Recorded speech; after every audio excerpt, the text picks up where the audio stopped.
I always knew my sister Rachel would try to ruin my wedding.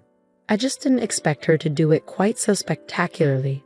My name is Emma Collins, and I met the love of my life, James, while he was waiting tables at a small Italian restaurant in downtown Boston.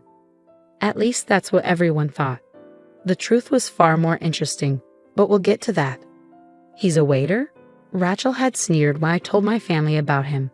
Really, Emma? With your education and background, you could do so much better. That was Rachel, always measuring everything by status and money. She'd married a hedge fund manager right out of college and never let anyone forget it. The fact that I, her Yale-educated younger sister, would settle for someone who served pasta for a living was apparently a personal affront. What she didn't know was that James had a very good reason for working at that restaurant. As the secret heir to the Romano restaurant empire, he believed in learning the business from the ground up. Every aspect of it, from washing dishes to serving customers. But we'd agreed to keep that quiet until after the wedding. Let them judge, he'd said, his dark eyes twinkling. It's more fun that way. The morning of our wedding dawned bright and clear. The small church we'd chosen was perfect. Intimate, elegant, nothing like the extravagant affair Rachel had thrown for her own wedding 3 years ago. I was in the bridal suite, my mother fussing with my veil, when Rachel burst in. You can't go through with this, she declared, still wearing her designer dress like armor. Do you know what people are saying? That you've lost your mind. The only person saying that is you, Rachel, my mother said tiredly. She'd grown weary of Rachel's drama over the past few months. Mom, she's throwing her life away. He probably just wants her money. I couldn't help but laugh at that. My modest teacher's salary compared to James's hidden billions was almost comical. But Rachel took my laughter as defiance. Fine, she snapped. Ruin your life. But don't come crying to me when you're living in some cramped apartment above a restaurant.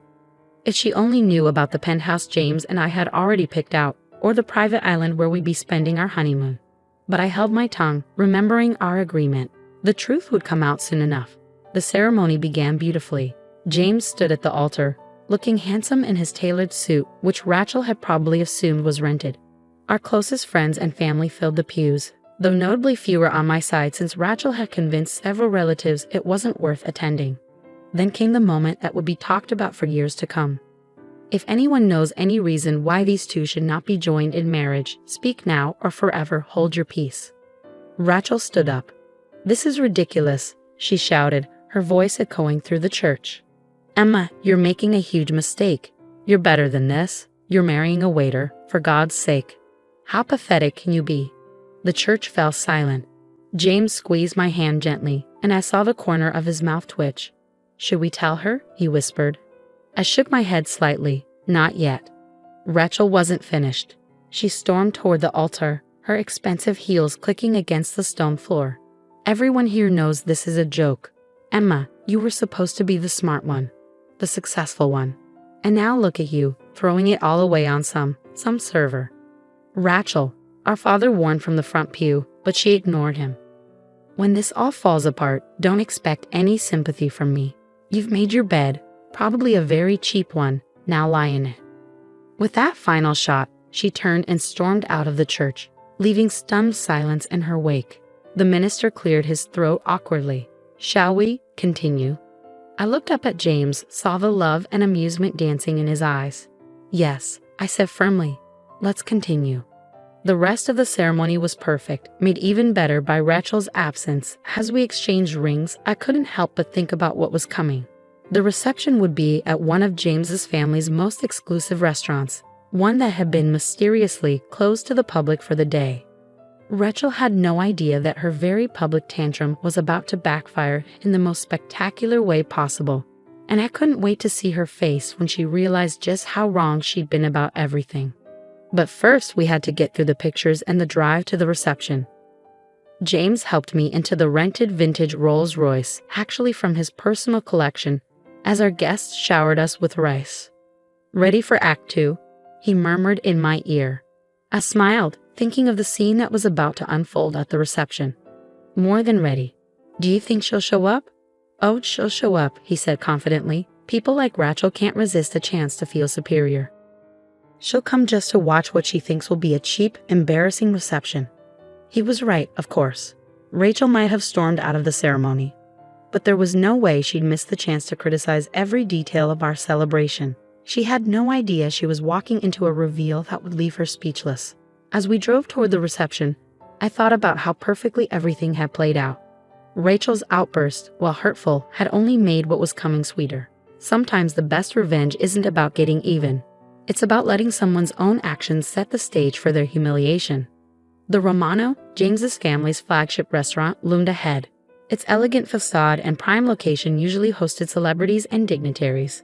Today, it would host a revelation that would change my family dynamic forever. "Here we go," James said, helping me out of the car. "Ready to show your sister who she really just insulted in front of everyone?" I smoothed my dress and took his arm. "Let's give her a show she'll never forget." The doors of the Romano swung open, and I heard the collective gasp from our arriving guests.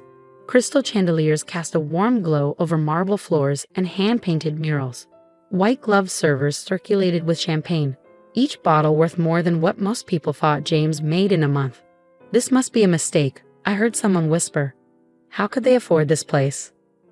Rachel arrived fashionably late, probably expecting to find us in some budget banquet hall. She froze in the doorway, her perfectly made-up face twisted in confusion. "There's been a mix-up," she said loudly, approaching me. "This is the Romano. They don't do wedding receptions, ever." "They made an exception," James said smoothly, appearing at my side. "For family." Before Rachel could respond, an elderly man in an impeccable suit approached us.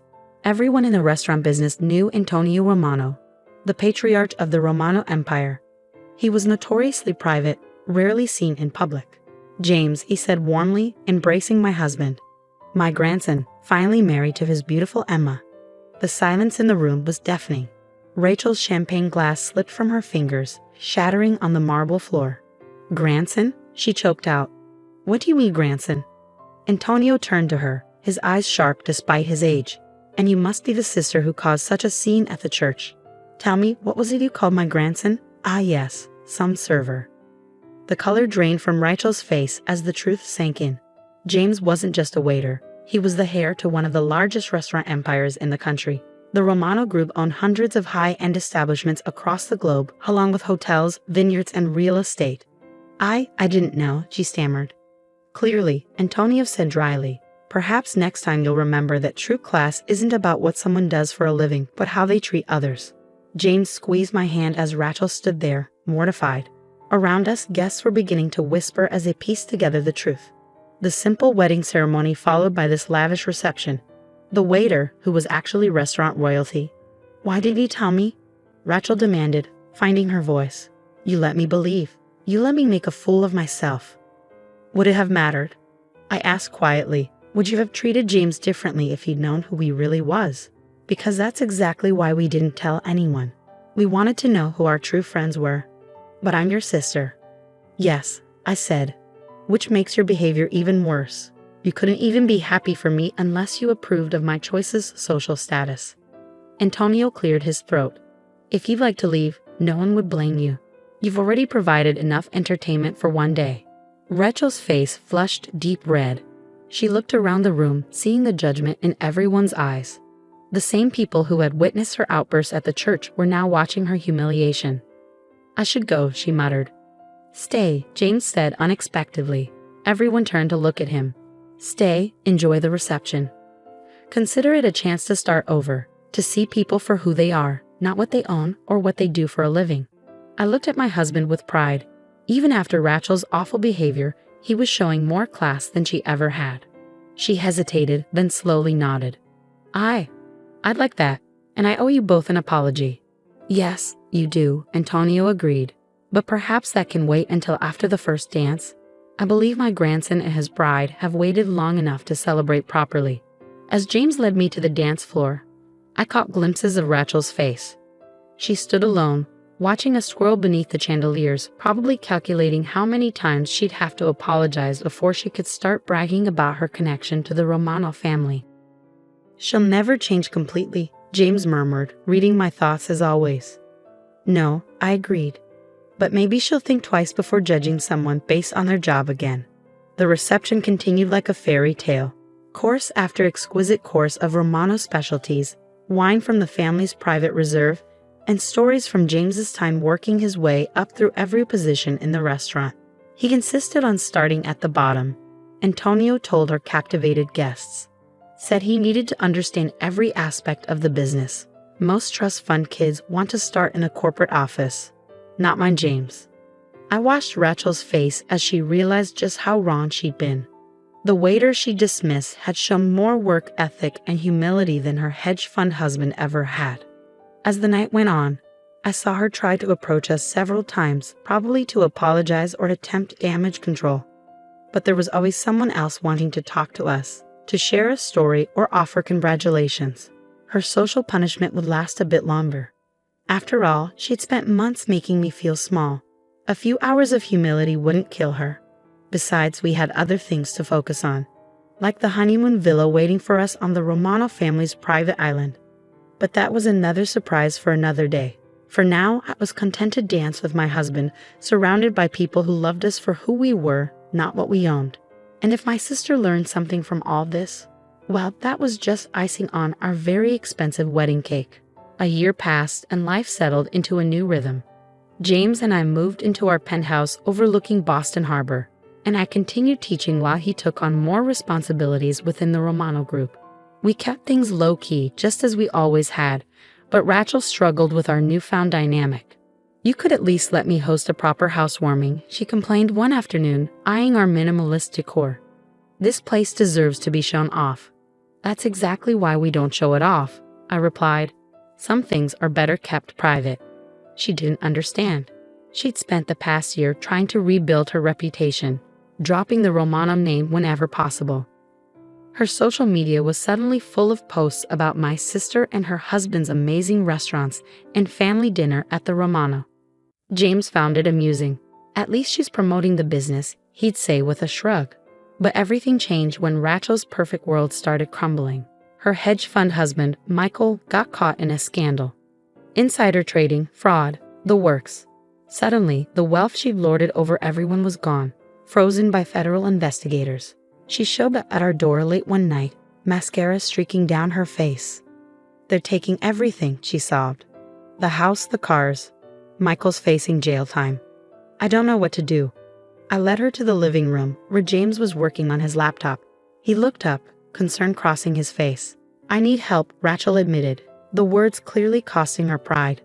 I don't know how to start over." James and I exchanged glances. This was the moment. Would we help the sister who tried to ruin our wedding, who'd only accepted us after learning about our wealth? "There's an apartment," James said finally, "above one of our smaller restaurants in Cambridge. It's nothing fancy, but it's a start." Rachel's eyes widened. "You do that? After how I treated you?" "On one condition," I added. "You work in the restaurant, learn the business from the ground up, just like James did." "You mean wait tables?" She looked horrified. "Among other things," James said. "Wash dishes, bus tables, learn to cook. Understand what it means to earn your way." Rachel was quiet for a long time, probably wrestling with her pride. Finally, she nodded. "Okay, I'll do it. But will you help me? Show me how." That was the moment I knew my sister might actually change. The next few months were transformative. Rachel moved into the small apartment, traded her designer clothes for sensible shoes and work uniforms. She cried the first time she had to clean a bathroom, broke 3 plates her first night serving, and burned herself twice learning to cook. But she didn't quit. I watched her transform from someone who looked down on service workers to someone who defended them. She started leaving bigger tips at other restaurants, calling out rude customers, appreciating the complexity of work she once dismissed. 6 months into her new life, I visited her at work. She was expediting orders, her hair tied back, completely focused on her task. No makeup, no pretense, just honest work. "She's doing well," James said, appearing beside me. "The staff actually likes her now." "Think she's learned her lesson?" He smiled. "I think she's learned several." "Want to tell her the other news?" I nodded, waiting until her shift ended. Rachel joined us at a corner table, exhausted but somehow more genuine than I had ever seen her. "How would you feel about managing this place?" James asked casually. Rachel's eyes widened. "What?" You've earned every position, earned the respect of the staff. The current manager is moving to our new location in Chicago. The job's yours if you want it. But why? After everything. Because you proved us wrong, I said softly. We thought you couldn't change, that you'd always be the person who cared more about status than substance, but look at you now. Tears filled her eyes. I was awful. To both of you. I let money and status blind me to what really matters. And now, James prompted. Now I know that what matters is who people are, not what they own or what they do for a living. She wiped her eyes. I'm actually proud to be a server now. Proud of what I've learned, what I can do. Later that night, as James and I walked home, he squeezed my hand. Your sister finally found her way. Our way, I corrected. The hard way, the honest way. Think she's ready for the family reunion next month? When everyone finds out she's managing one of our restaurants? I laughed, imagining Rachel proudly wearing her Romano restaurant uniform to the fancy gathering. I think she's finally ready to be herself, no matter what anyone thinks. And that was the greatest victory of all. Not the wedding reveal, not the humbling aftermath, but watching my sister discover who she really was beneath all the designer labels and social climbing. Sometimes the best revenge isn't about getting even. It's about helping someone grow into a better person. Rachel's transformation from judgmental socialite to hardworking restaurant manager was proof that people can change if given the right opportunity and motivation. As for James and me, we continued living simply, working hard, and remembering that true wealth isn't about what you have. It's about who you are and how you treat others. That's a lesson worth more than all the Romano billions combined.